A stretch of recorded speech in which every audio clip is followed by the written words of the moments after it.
단 한 번의 사건으로 무려 천여 명의 목숨이 소리 없이 사라졌습니다. 그것은 임진왜란이나 병자호란 같은 처참한 외침의 결과가 아니었습니다. 조선이라는 견고한 국가 시스템 안에서 동족의 가슴에 칼을 꽂았던 잔혹한 내부의 학살극이었습니다.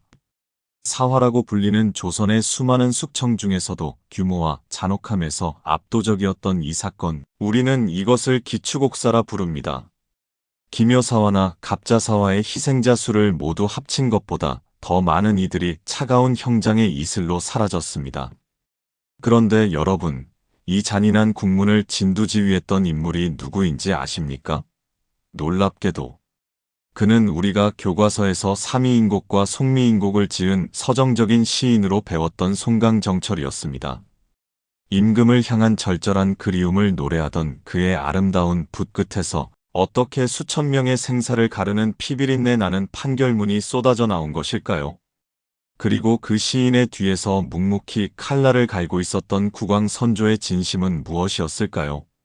우리가 알던 시인 정철의 이면, 그리고 조선 정치를 영원히 뒤바꿔버린 이 놀라운 사건의 전말을 알아보기 전 구독과 좋아요로 함께해 주시면 큰 힘이 됩니다. 1589년 10월 2일 도성의 정적을 깨뜨리는 급박한 말발굽 소리가 대궐을 향했습니다. 황해도 관찰사 한준이 올린 비밀 장계가 선조의 손에 들려졌습니다. 장계의 내용은 조선 전체를 뒤흔들 만큼 충격적이었습니다. 전라도 전주에 거주하는 전직 관료 정여립이 대동계를 조직해 반란을 꾀하고 있으며 곧 도성을 침공할 것이라는 보고였습니다. 장계를 읽는 선조의 눈동자가 미세하게 떨렸습니다. 정여립, 그는 본래 서인의 거두 이의와 성혼의 문화에서 촉망받던 수재였습니다. 그러나 돌연동인으로 당적을 옮겨 자신의 스승들을 맹렬히 비판하며 변절자라는 낙인이 찍힌 인물이기도 했습니다. 그가 호남의 비옥한 땅에서 수백 명의 군사를 모아 무술을 연마하고 신분에 상관없이 사람들을 모아 대동계를 조직했다는 소식은 조정의 거대한 해일처럼 몰아쳤습니다. 당시 호남의 들판에서는 기이한 노래가 울려 퍼지고 있었습니다. 천하는 곡물인데 어찌 주인이 따로 있겠는가라는 정여립의 사상은 당시 성리학적 질서 아래 있던 조선으로서는 상상조차 할 수 없는 반역의 씨앗이었습니다. 그는 축도라는 섬에서 군사들을 훈련하며 새로운 세상을 꿈꾸었습니다. 하지만 그 꿈은 한 장의 장계로 인해 핏빛 악몽으로 변했습니다. 여기서 우리는 당시 왕이었던 선조의 내면을 들여다볼 필요가 있습니다. 선조는 반계승통이라는 태생적 콤플렉스에 시달리던 왕이었습니다. 정통성에 대한 불안감은 그를 극도로 예민하고 의심 많은 군주로 만들었습니다. 당시 조정은 동인이 권력을 장악하고 서인은 몰락의 길을 걷고 있었습니다. 선조에게 정여립의 역모는 단순한 반란이 아니었습니다. 그것은 비대해진 동인 세력을 한꺼번에 쓸어버리고 왕권을 강화할 수 있는 절호의 기회였습니다. 사건이 터지자마자 정여립은 자취를 감추었습니다. 의금부 도사들이 혈안이 되어 그를 뒤쫓았고 며칠 뒤 진안 죽도에서 그가 자결했다는 소식이 전해졌습니다. 역모의 수괴가 스스로 목숨을 끊었으니 사건은 이대로 일단락되는 듯 보였습니다. 하지만 그것은 거대한 비극의 전주곡에 불과했습니다. 선조는 정여립의 시신을 도성으로 압송해오게 했고 이미 숨이 멎은 시신을 다시 베는 능지처참을 명령했습니다. 분노보다는 차가운 계산이 깔린 명령이었습니다. 조정의 공기가 서늘하게 얼어붙었습니다. 역적의 배후에 누가 있는가? 선조의 이 한마디는 동인 세력을 향한 선전포고였습니다. 이때 선조는 승부수를 던집니다. 유배지에 있던 서인의 영수 정철을 전격적으로 불러들인 것입니다. 선조는 정철에게 우의정이라는 직함과 함께 옥사를 총괄하는 재판장인 위관의 전권을 부여했습니다. 정철은 평소 동인들에 의해 동물이라 불릴 만큼 공격적인 성격의 소유자였습니다. 특히 그는 자신의 스승인 이의를 배신한 정여립과 그를 옹호했던 동인들에 대해 깊은 원한을 품고 있었습니다. 선조는 정철의 그 복수심을 정확히 꿰뚫어 보았습니다. 왕은 자신의 손에 피를 묻히는 대신 정철이라는 날카로운 칼을 휘두르기로 한 것입니다. 정철이 국문장에 들어서던 날 의금부의 공기는 평소보다 무겁고 습했습니다. 그의 눈빛은 서정적인 시를 읊조리던 시인의 그것이 아니었습니다. 그것은 먹잇감을 노리는 매의 눈빛이었습니다. 정철은 동인의 핵심 인물들을 하나둘씩 국문장으로 불러들였습니다. 그중 가장 처참한 비극을 맞이한 이는 당시 동인의 명망가였던 이발이었습니다. 이발은 정열입과 편지를 주고받았다는 이유만으로 영모의 배후로 지목되었습니다. 정철의 추궁은 집요했고 고문은 가혹했습니다. 내 이놈, 정열입과 무슨 모의를 하였느냐? 국문장에 울려 퍼지는 정철의 호통 소리는 형장의 분위기를 압도했습니다. 몽둥이질 소리와 죄인의 비명이 의금부 담장을 넘었습니다. 이발의 정강이뼈는 이미 으스러져 형체를 알아볼 수 없었습니다. 살점이 점토처럼 바닥에 흩뿌려지는 고통 속에서도 이발은 끝내 굴복하지 않았습니다. 나는 역적이 아니다. 그의 외침은 처절한 울림이 되어 돌아왔습니다. 비극은 여기서 멈추지 않았습니다. 정철은 이발의 80세 노모와 겨우 10살 남짓한 어린 아들까지 국문장에 세웠습니다. 조선의 국법인 경국대전조차 금지했던 노인과 아이에 대한 고문이 선조의 묵인과 정철의 집행 아래 자행되었습니다. 10살 아이의 가녀린 종아리에 가혹한 매질이 가해졌습니다. 아이는 고통을 견디다 못해 아버지를 부르짖으며 숨을 거두었습니다. 이어 80세 노모 또한 차가운 바닥에서 장독을 이기지 못하고 목숨을 잃었습니다. 한 가문의 대들보부터 뿌리까지 소리 없이 무너져 내리는 광경을 지켜보며 정철은 무표정하게 붓을 놀려 그 과정을 기록했습니다. 이 사건은 단순히 정열입이라는 인물을 처단하는 과정을 넘어섰습니다. 그것은 서인이 동인을 절멸시키기 위해 휘두른 광기 어린 칼날이었습니다. 정철은 수사의 범위를 전라도와 경상도 전체로 확대했습니다. 당시 전라도는 반역의 땅이라는 낙인이 찍혔습니다. 정열입의 대동계 명단에 이름이 적혀 있다는 이유만으로 혹은 그와 한마을에 살았다는 이유만으로 수많은 선비가 연행되었습니다. 호남의 인재들은 줄줄이 한양으로 압송되었습니다. 길 위에는 죄인들을 실은 수레가 끊이지 않았고 고을마다 곡소리가 멈추지 않았습니다. 훗날 역사가들은 기축옥사로 인해 호남의 인재가 씨가 말랐다고 탄식했습니다. 이 시기에 희생된 인물들은 훗날 임진왜란이 터졌을 때 나라를 지킬 핵심 지략가들이었습니다. 조선은 다가올 거대한 전쟁을 앞두고 스스로 자신의 두뇌와 팔다리를 잘라내고 있었던 것입니다. 정철은 이 피해 기록을 매일같이 일기로 남겼습니다. 그의 붓끝이 움직일 때마다 누군가의 가문이 멸문지화를 당했습니다. 정철에게 이 옥사는 무너진 서인의 자존심을 세우는 성전이었을지도 모릅니다. 그러나 국문장의 바닥을 적신 피는 정철의 옷소매뿐만 아니라 조선의 미래까지 붉게 물들이고 있었습니다. 옥사는 시간이 흐를수록 더욱 기괴한 방향으로 흘러갔습니다. 이제 조정의 관심은 죽은 정열입이 아니라 보이지 않는 배후인 길산봉이라는 이름에 집착하기 시작했습니다. 수사 기록에는 길산봉이라는 자가 정열입의 뒤에서 반란의 실질적인 수괴 역할을 했다는 증언들이 속출했습니다. 그는 키가 크고 얼굴이 검으며 무예에 능한 인물로 묘사되었지만 그 누구도 그의 실체를 본 적은 없었습니다. 조선 팔도에 길산봉을 잡으라는 엄명이 떨어졌습니다. 조금이라도 풍채가 좋거나 이름이 비슷한 이들은 모조리 의금부로 끌려와 고초를 겪었습니다. 이 보이지 않는 유령을 잡기 위한 광기는 당대 최고의 명망가였던 최영경에게로 향했습니다. 최영경은 남명조식의 제자로 청렴함과 강직함으로 사림의 존경을 한몸에 받던 인물이었습니다. 하지만 그는 누군가의 고변에 의해 길산봉으로 지목되고 맙니다. 서인들에게 최영경은 반드시 제거해야 할 것이 같은 존재였습니다. 그를 길산봉으로 몰아세움으로써 동인의 정신적 지주를 무너뜨리려 한 것입니다. 국문장에 선 최영경은 처참한 모습이었지만 기계를 잃지 않았습니다. 내가 어찌 유령 같은 길산봉이란 말이냐. 차라리 내 목을 쳐라.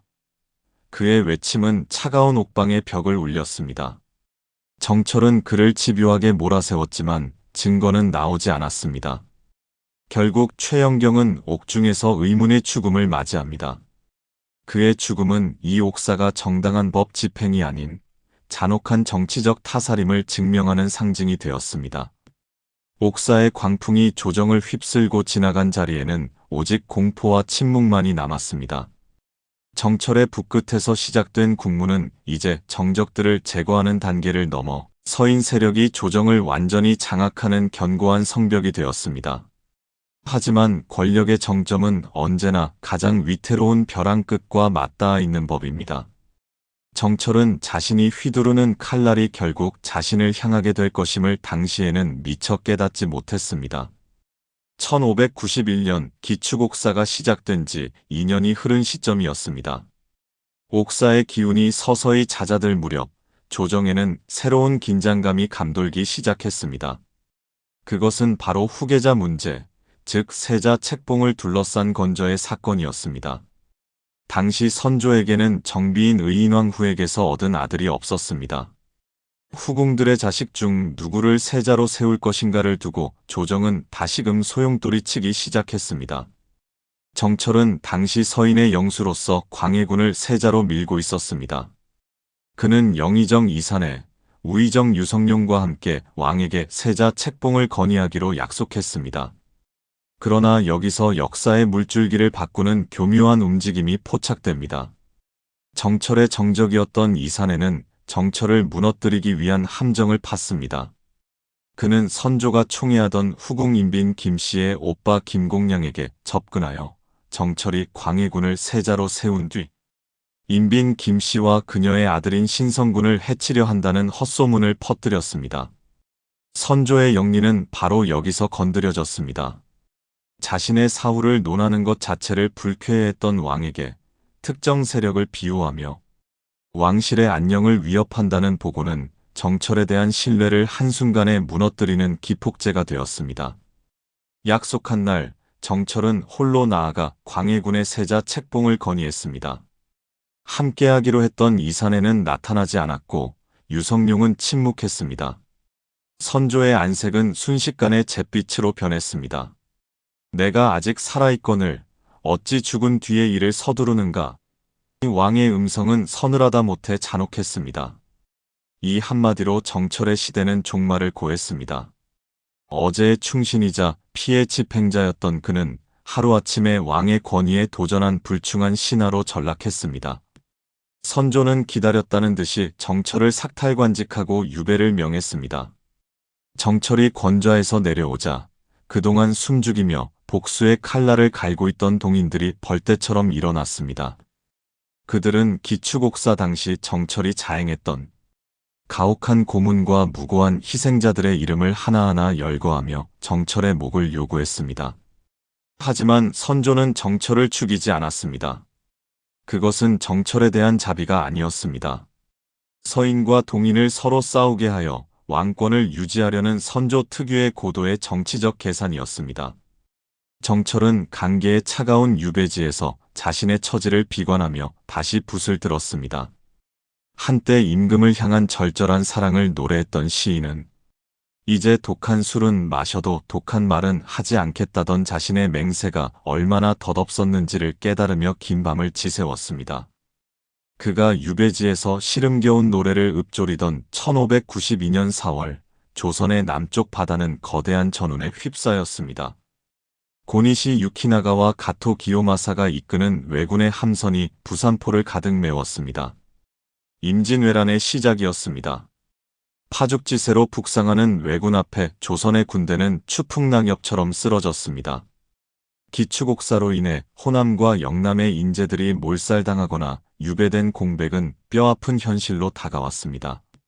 나라를 지킬 지략가들은 이미 형장의 이슬로 사라졌거나 옥방에서 병들어 죽은 뒤였습니다.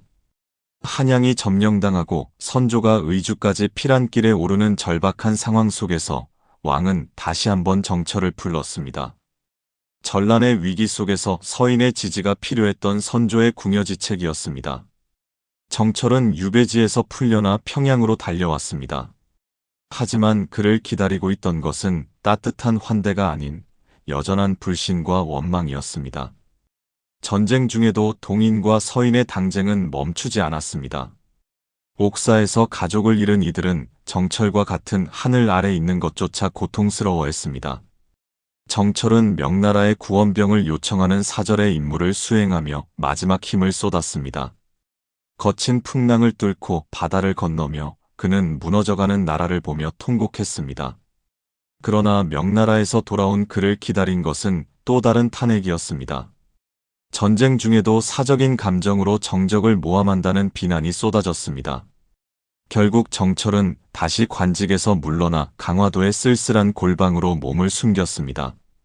1593년 12월 강화도에 매서운 바닷바람이 치는 어느 날 조선 가사 문학의 대가이자 피의 정객이었던 정철은 조용히 눈을 감았습니다. 그의 나이 58세였습니다. 그가 죽은 뒤에도 그에 대한 평가는 극명하게 갈렸습니다. 서인들에게 그는 사직을 지키려다 억울하게 몰락한 충신이었으나 동인들에게는 수천 명의 피를 손에 묻힌 잔혹한 악귀였습니다. 기축옥사가 조선 역사에 남긴 상처는 정철의 죽음 이후에도 아물지 않았습니다. 이 사건을 계기로 동인은 정철에 대한 처벌 수위를 두고 온건파인 남인과 강경파인 북인으로 갈라졌습니다. 기축옥사의 원한은 조선 붕당 정치를 공존이 아닌 절멸의 게임으로 변질시켰습니다. 내가 죽어야 내가 산다는 극한의 대립은 이후 수백 년간 조선의 정치를 마비시키는 독소가 되었습니다. 우리는 이제 질문을 던져야 합니다. 만약 정렬입의 사건이 그토록 참혹한 옥사로 번지지 않았다면, 만약 정철이 시인의 마음으로 법을 집행했다면 조선은 다가올 임진왜란의 비극을 조금은 더 지혜롭게 막아낼 수 있지 않았을까요? 천여 명의 선비가 흘린 피는 단순히 과거의 기록이 아닙니다. 그것은 권력이 독점될 때, 그리고 정치가 증오를 연료로 삼을 때, 한 국가가 얼마나 처참하게 무너질 수 있는지를 보여주는 서늘한 경고장입니다. 오늘날 정철의 시조를 읽으며 우리가 느끼는 아름다움 뒤에는 그가 짓밟았던 수많은 생명의 비명이 숨어 있습니다. 역사는 화려한 문장뿐만 아니라 그 문장 사이에 배어있는 핏자국까지 기억해야 한다고 우리에게 말하고 있습니다. 기축옥사라는 거대한 비극의 소용돌이 속에서 우리는 인간의 욕망과 권력의 허무함을 동시에 목격합니다. 송강정철과 기축옥사, 그 잔혹하고도 화려했던 시대의 막은 내렸지만 그가 남긴 질문은 여전히 역사의 심장부에서 메아리 치고 있습니다. 조선 역사상 가장 화려한 문장을 남겼던 정철, 그리고 가장 잔혹한 핏자국을 남겼던 정철. 여러분은 그를 어떻게 기억하시겠습니까? 오늘 영상이 유익하셨다면 구독과 알림 설정 부탁드리며 여러분의 생각을 댓글로 남겨주세요. 시청해주셔서 감사합니다.